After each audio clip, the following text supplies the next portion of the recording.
मधुबन के बाबा, मधुबन के बाबा मुरली वाले, आपका क्या कहना, आपका क्या कहना। ओम शांति। आज 27 जून 2026 के साकार मधुर महावाक्य हैं।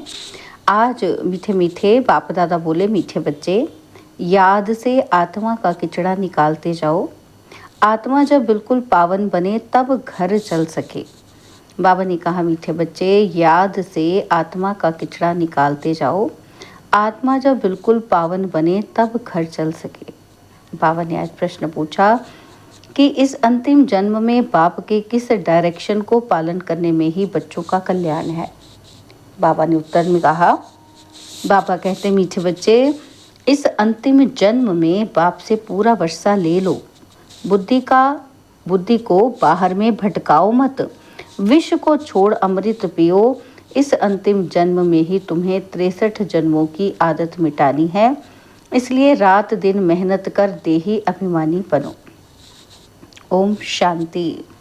शांति धाम विश्रामपुरी है। इस दुनिया से सब थके हुए हैं, चाहते हैं कि हम अपने सुख धाम में जाएं। यह दुनिया अच्छी नहीं लगती। स्वर्ग को देखते हैं तो नरक से दिल कैसे लगे। कहते हैं, बाबा जल्दी करो, इस दुख धाम से ले चलो। बाप भी समझाते हैं कि ये तो छीछी दुनिया है, इनका नाम ही है डेविल वर्ल्ड, नरक। यह कोई अच्छा अक्षर है क्या? कहाँ डीटी वर्ल्ड, कहाँ डेविल वर्ल्ड। इस डेविल वर्ल्ड से सब तंग हो गए हैं, परंतु वापस कोई जा नहीं सकते। तमो प्रधानता की खाद पड़ी हुई है, वह खाद आत्मा से निकले उसके लिए पुरुषार्थ कर रहे हैं। जो अच्छे पुरुषार्थी हैं उनकी अवस्था पिछाड़ी में अच्छी हो जाएगी। यह पुरानी दुनिया खलास हो जाएगी। अब तो बाकी थोड़े रोज हैं। जब तक बाप आकर वापस ना ले जाए तब तक कोई वापस जा नहीं सकते। दुनिया में दुख है ना, घर में भी कोई ना कोई दुख रहता है। तुम बच्चों के दिल में है कि बाबा अब हमें दुखों से छुड़ाने आए हैं। जो अच्छे निश्चय बुद्धि हैं वह बाप की याद को कभी भूलते नहीं। उनको कहा ही जाता है, सर्व का दुख हरता बच्चे ही पहचानते हैं। अगर सब पहचान लें तो फिर इतने सब मनुष्य कहाँ आकर बैठे। ये हो ना सके, इसलिए ड्रामा में युक्ति भी ऐसी ही रची हुई है। जो श्रीमत पर चलते हैं वहीं ऊंच पद पा सकते हैं, वो तो ठीक है। सजाएं खाकर भी शांतिधाम अथवा पावन दुनिया में जाएंगे, परंतु ऊंच पद पाने के लिए तो पुरुषार्थ करना पड़े ना। दूसरा, पावन बनने बगैर पावन दुनिया में कोई जा ना सके। यह जो कहते हैं कि फलाना ज्योति ज्योत समाया वापस गया, ये हो नहीं सकता। जो पहले पहले सृष्टि पर आए हैं लक्ष्मी नारायण, वह भी वापस जा नहीं सकते, तो कोई और कैसे जा सकते हैं। इनके भी अब 84 जन्म पूरे हुए, अब जाने के लिए तपस्या कर रहे हैं। सब पुकारते ही हैं एक बाप को, ओ गॉड फादर, ओ लिबरेटर। वह गॉड फादर है, दुख हरता सुख करता। कृष्ण आदि और किसी को थोड़े पुकारते हैं। क्रिश्चियन हो मुसलमान हो, सब ओ गॉड फादर कहकर बुलाते हैं। आत्मा बुलाती है अपने फादर को। फादर कहते तब हैं जब समझते हैं कि हम आत्मा हैं। आत्मा भी कोई चीज़ है ना, आत्मा कोई बड़ी चीज़ नहीं है। वह तो एक स्टार है और अति सूक्ष्म है। जैसे बाबा है वैसे ही आत्मा का स्वरूप है। अब तुम बाप की महिमा करते हो, वह सत्य चित्त है, ज्ञान का सागर, आनंद का सागर है। तुम्हारी आत्मा भी उनके समान बनती है। तुम्हारी बुद्धि में अब सारी सृष्टि के आदि मध्य अंत का ज्ञान आ गया है, और कोई मनुष्य मात्र में यह ज्ञान नहीं है। सारा भारत, सारी विलायत ढूंढ लो, कोई को भी पता नहीं। आत्मा 84 जन्मों का पाठ बजाती है। 84 लाख तो इम्पॉसिबल है। 84 लाख जन्मों का तो कोई वर्णन ही कर न सके।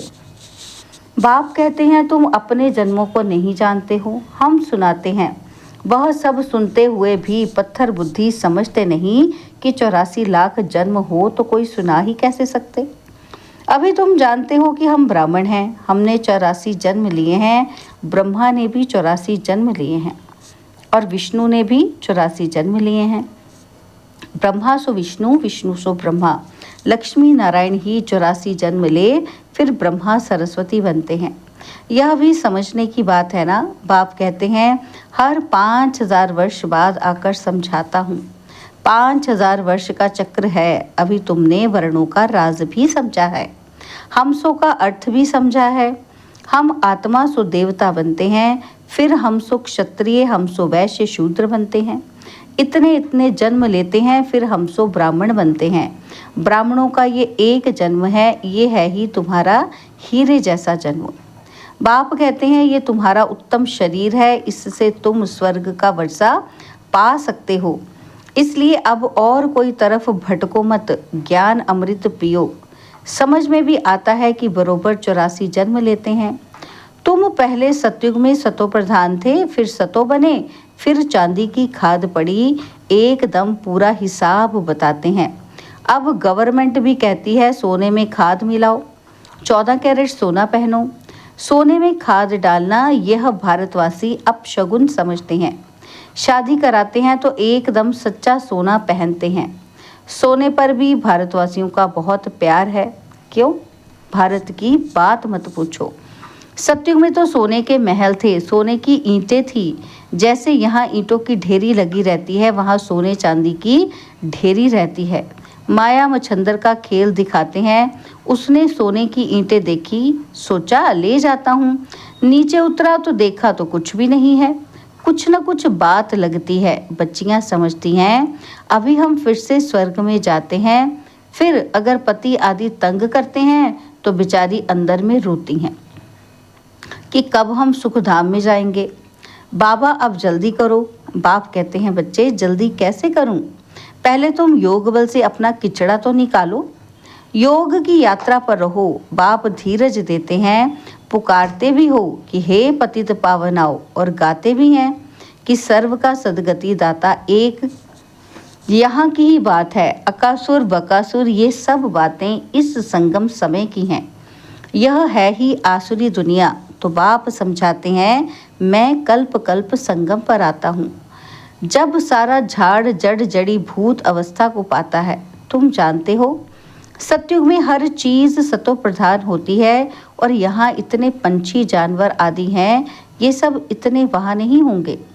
बड़े आदमियों के पास अच्छी सफाई रहती है, उनके रहने का स्थान फर्नीचर आदि बहुत अच्छा होता है।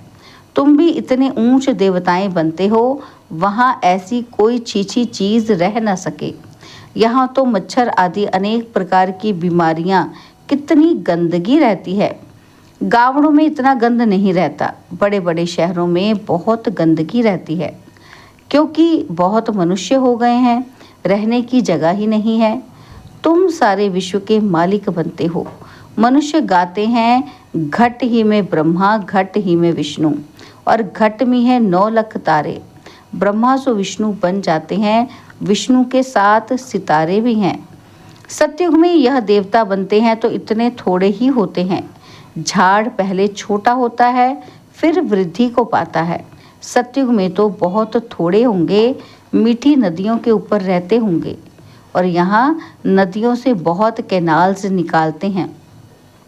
वहाँ कैनाल्स आदि थोड़े होते हैं, मुट्ठी जितने तो मनुष्य होते हैं।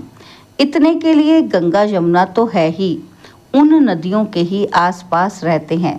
5 तत्व भी देवताओं के गुलाम बन जाते हैं।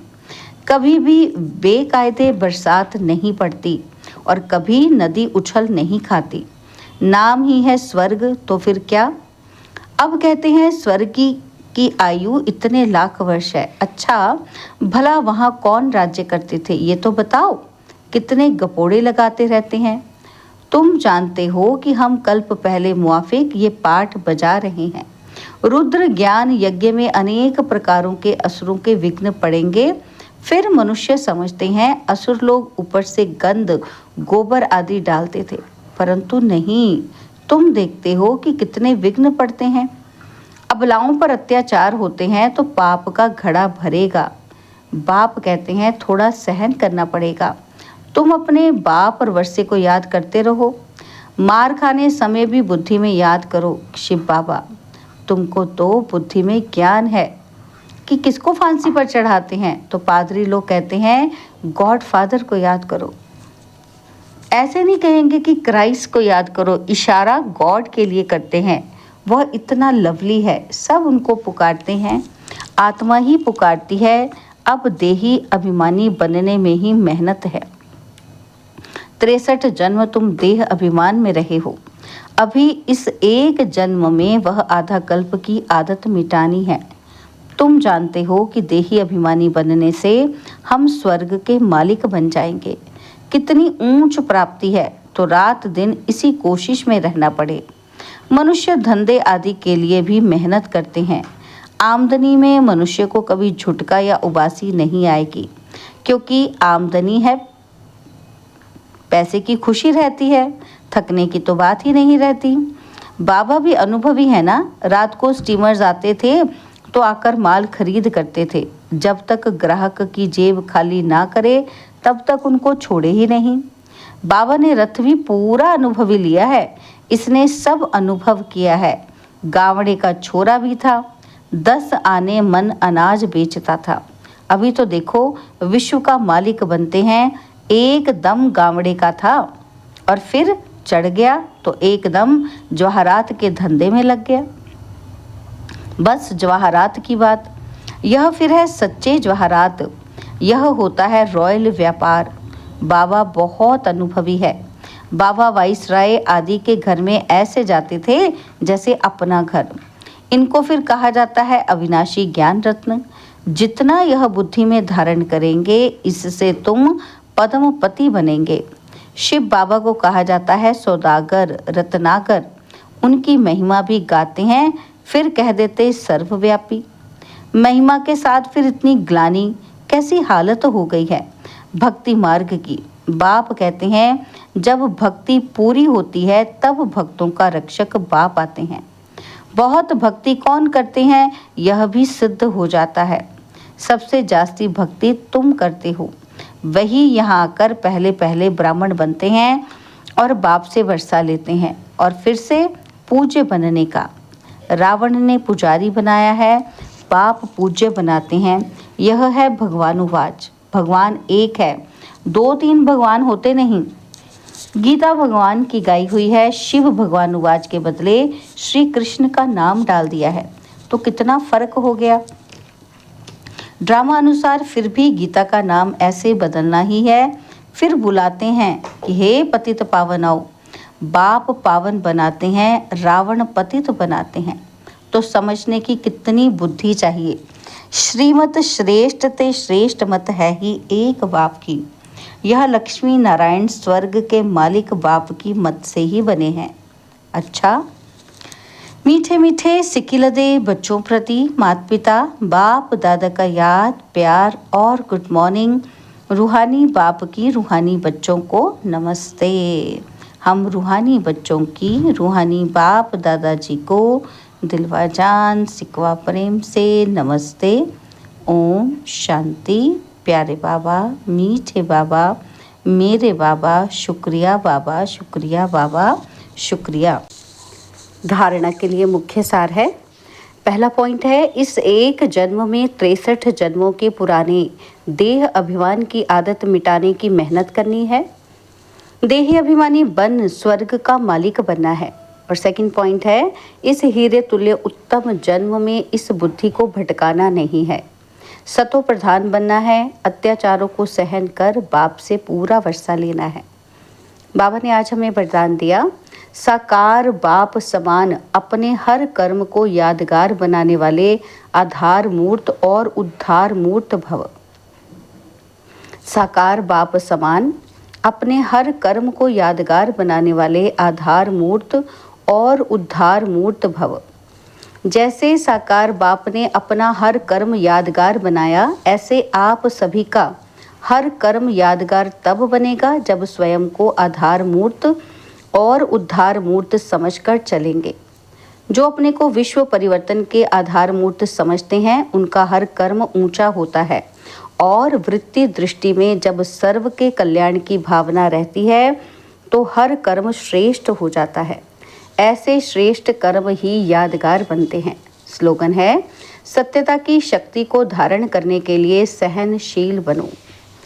सत्यता की शक्ति को धारण करने के लिए सहनशील बनो।